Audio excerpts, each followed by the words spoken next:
It's September of 1969.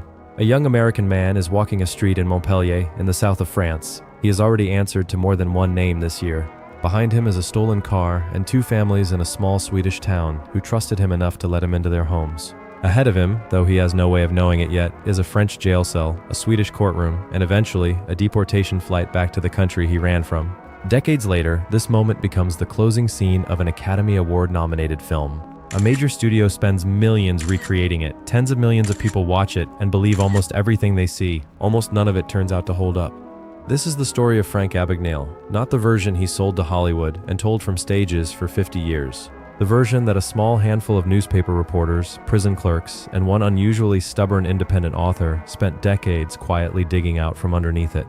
Frank William Abagnale Jr. was born on April 27, 1948, in the Bronx, to a French mother and an Italian-American father. The family soon settled in Bronxville, New York, and by most accounts, his childhood there was ordinary enough until it wasn't. When Frank was 12, his parents separated. By the time he was 15, they had divorced, and he moved with his father and a new stepmother to nearby Mount Vernon. In his own telling, this is where everything begins. He would later write that his first real con was running up more than $3,000 in gasoline charges on a credit card his father had given him, using it to buy tires and batteries he then resold for cash. He said this landed him in a Catholic reform school and that he attended a private prep school in the area through the 10th grade. That second detail is one of the first cracks in the story. When researchers later checked the prep school's yearbooks from those exact years, his name wasn't in any of them. None of the classmates they spoke to remembered him either. What is well documented starts a little differently. In December of 1964, at 16 years old, Abagnale enlisted in the United States Navy. He was discharged less than 3 months in. Within 2 weeks of that discharge, he was arrested for petty larceny back home in Mount Vernon. The following month, he was arrested again, this time for posing as a police officer and talking his way into a woman's apartment with a toy gun and a paper badge. He was briefly committed to a psychiatric hospital for observation. By June of 1965, the FBI had caught up with him in Eureka, California, where he was arrested for stealing a car from one of his father's neighbors. He had financed the cross-country trip using blank checks stolen from a family business. Weeks later, he told a local newspaper he had just graduated from an American Airlines pilot training school in Texas. Days after that story ran, he was arrested again, this time for check theft, in the New York town of Tuckahoe. He was 17. A court sentenced him to 3 years at Great Meadow Correctional Facility, a maximum security prison in upstate New York. He was released after 2 years into his mother's custody, violated parole almost immediately with a stolen car conviction in Boston, and was sent back to Great Meadow for another year. He did not walk out of prison again until December 24, 1968. Within weeks, he had moved to Baton Rouge, Louisiana, and started posing as a pilot for TWA. There, he met a young flight attendant named Paula Parks and followed her home, where her family took him in. He stayed with them for a period of time, stealing blank checks from both the family and a local business, reportedly worth around $1,200. A local minister eventually grew suspicious and called TWA directly. The airline confirmed what the minister already feared. Abagnale had never worked for them. Baton Rouge police arrested him on February 14, 1969, initially on a vagrancy charge, and found he had driven a rental car out of state while carrying falsified airline identification. He was convicted of theft and forgery that June and sentenced to 12 years of supervised probation. He fled to Europe almost immediately. That's how, 3 months later, a 21-year-old fugitive ended up on the streets of Montpellier, driving a stolen car, having just defrauded 2 families in Klippen, Sweden. French police arrested him that September. He served roughly 3 months in a prison in Perpignan before being extradited to Sweden, where he served another 2 months for forgery and was banned from the country for 8 years. In June of 1970, after his appeal failed, Swedish authorities put him on a plane back to the United States. Back on American soil, Abagnale started drifting between college campuses, passing bad checks, and telling young women he was recruiting stewardesses for Pan American Airlines. At the University of Arizona in 1970, he went further, telling students he was also a physician and using that claim to conduct physical examinations on women who believed they were applying for a flight program that didn't exist. University officials later confirmed he had done this with at least 12 students. None of them were ever enrolled in anything. He was never employed by Pan Am in any capacity. Years afterward, a journalism professor named Robert Mann, who had once covered one of Abagnale's campus lectures for a Louisiana paper, revisited his own old notes and said rereading them made him sick, given that Abagnale had been openly bragging about conduct that amounted to sexual abuse. It's one of the places where the charming rogue of the movie collides hardest with the documented record. The film shows a young man running elaborate games on institutions. It doesn't show what those games sometimes did to real people. By the end of July 1970, Abagnale had cashed a personal check disguised as a Pan Am paycheck in Durham, North Carolina, and the FBI was watching. He was arrested in Cobb County, Georgia, that November after cashing 10 more fraudulent Pan Am checks across 5 states. He escaped from the Cobb County jail and was recaptured 4 days later in New York City. In 1971, a court sentenced him to 10 years for the check charges, which totaled under $1,500 altogether, plus 2 more years for the jail escape. He was paroled on February 8, 1974, after serving about 2 years at a federal prison in Petersburg, Virginia. Freedom didn't reform him right away. Later that same year, he was arrested again at a children's summer camp in Texas for stealing cameras from co-workers while posing as a pilot. After paying a fine, he talked his way into a job at a Houston area orphanage by falsely claiming a pilot's license and a master's degree. When his parole officer found out, he moved Abagnale into an apartment above his own garage, just to keep a closer eye on him. Abagnale then took a job at the insurance company Aetna. He was fired and later sued for check fraud. It wasn't until 1975 that something finally clicked. Abagnale approached a bank and offered to teach its staff the tricks forgers use on a simple, no-risk arrangement. If his information wasn't useful, he wouldn't be paid, and if it was, they'd pay a modest fee and recommend him elsewhere. It worked. In 1976, he founded Abagnale & Associates, a consulting firm built entirely on his own criminal record. Around this same period, records show he was also padding his resume with fabricated stints at the Los Angeles Police Department and Scotland Yard. By the time Abagnale published Catch Me If You Can in 1980, co-written with journalist Stan Redding, the story had grown considerably. In lectures and interviews over the following decades, he described years, not weeks, spent impersonating an airline pilot, a hospital physician, a Louisiana assistant attorney general, and a college sociology professor.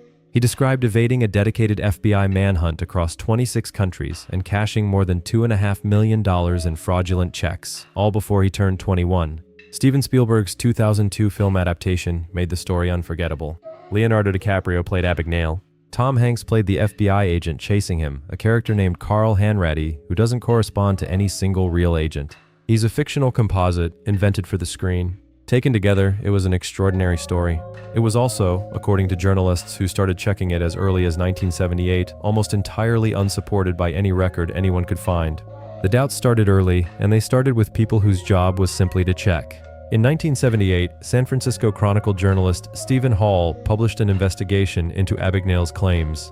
That same year, Daily Oklahoman reporter Ira Perry did the same. What they found didn't match the story Abagnale was already telling on the lecture circuit. Take the claim that he had passed the Louisiana bar exam and worked for the state attorney general's office, closing dozens of cases. The Louisiana State Bar Association reviewed its own records and found no evidence he had ever sat for the exam under his real name or any alias. The Attorney General's office checked its payroll records for the relevant years and found no trace of him either. When a reporter tested Abagnale's supposed insider knowledge of that office against a real former staff member, the state's first assistant attorney general at the time, Kenneth DeJean, didn't mince words. The man, he said, wasn't an imposter. He was a liar. Louisiana's attorney general himself, Jack Gramillion, was just as blunt, calling the whole account a fraud and completely untrue. Or take the claim that Abagnale spent a year as a supervising pediatrician at a Georgia hospital, running a staff of dozens on the overnight shift. Hospital administrators told Perry that no such position and no such shift had ever existed during the period in question.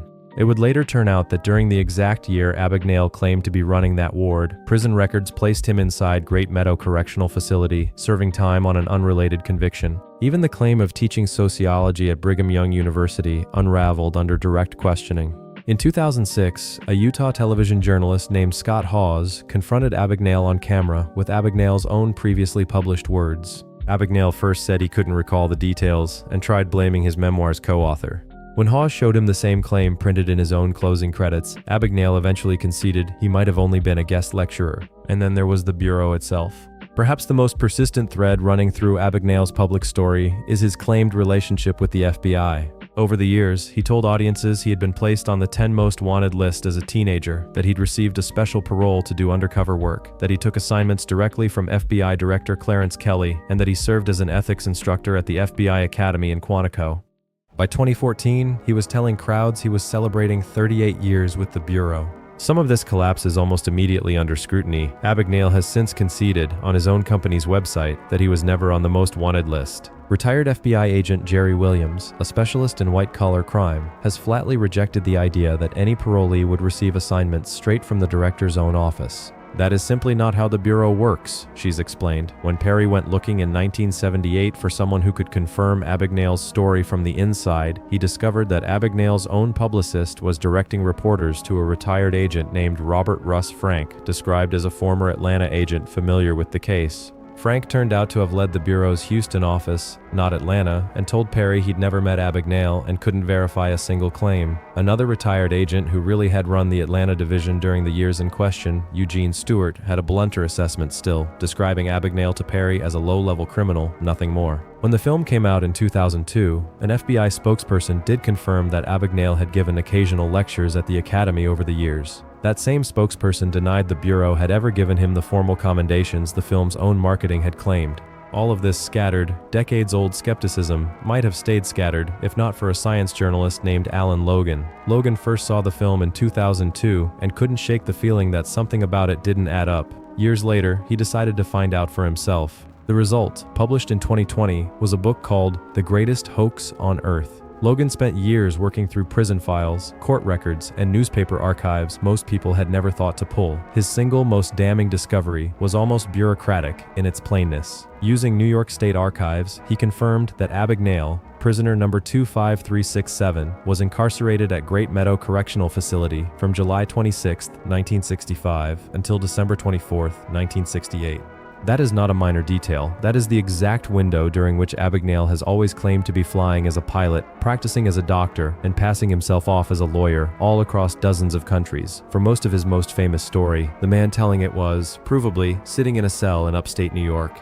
The book's forewords came from two people with first-hand reasons to know the truth. Paula Parks, the flight attendant whose family Abagnale had defrauded back in 1969, and his own former manager, Mark Zinder. 2 years after Logan's book came out, an independent journalist named Javier Leiva picked up the thread. Leiva confirmed Logan's findings using federal court records of his own, and calculated that between 1965 and 1970, Abagnale had actually been a free man for only a matter of months, not years. In June of 2022, Leiva approached Abagnale directly at a conference in Las Vegas, with prison and court records in hand. Faced with all of this, Abagnale hasn't offered much of a defense. Asked directly about Logan's findings, he dismissed the entire book as not worthy of a comment. When Leiva pressed him in Las Vegas, he didn't engage with the specific records either. 3 months later, in September of 2022, Xavier University in Cincinnati presented Abagnale with what it called a Heroes in Ethics Award. At the end of his talk, an audience member asked him directly whether he'd admit his stories were fabricated. Abagnale denied ever lying and said he bore no responsibility for what appeared in his own autobiography, in the film, or in the Broadway musical based on it. The university quietly removed all online record of the event afterward. Around the same time, Google added a disclaimer to a recorded talk Abagnale had given years earlier for its Talks at Google series, stating the company didn't endorse or vouch for its content and noting it was being kept online only for historical purposes. The comments were switched off.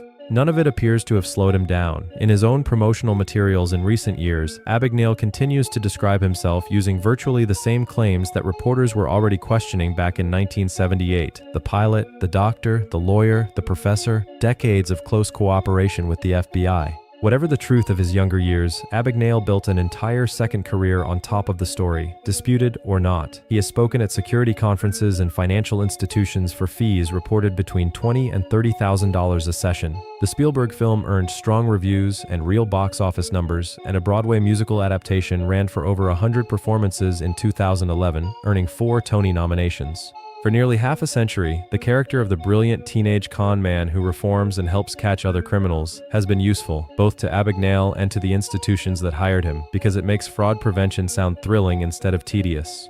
But somewhere underneath the speaking fees and the Tony nominations are people like the Parks family of Baton Rouge, who took a stranger into their home in 1969 and never fully got their trust back. Their story rarely makes it into the lecture circuit version. It isn't as good for business. In the film, Frank Abagnale gets caught, serves his time, and earns his redemption by turning his talents toward catching people like his old self. It's a satisfying arc. Audiences love a reformed trickster.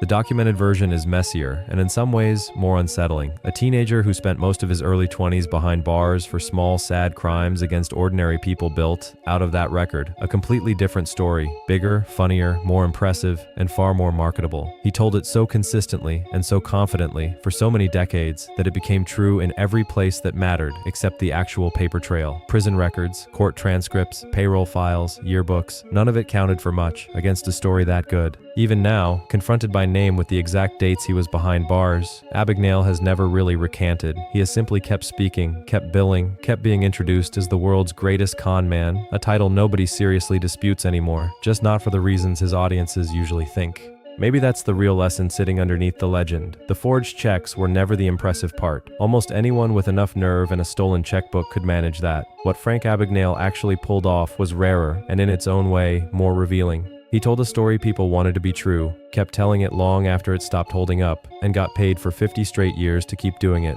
The only real question left is why so few of us ever thought to check.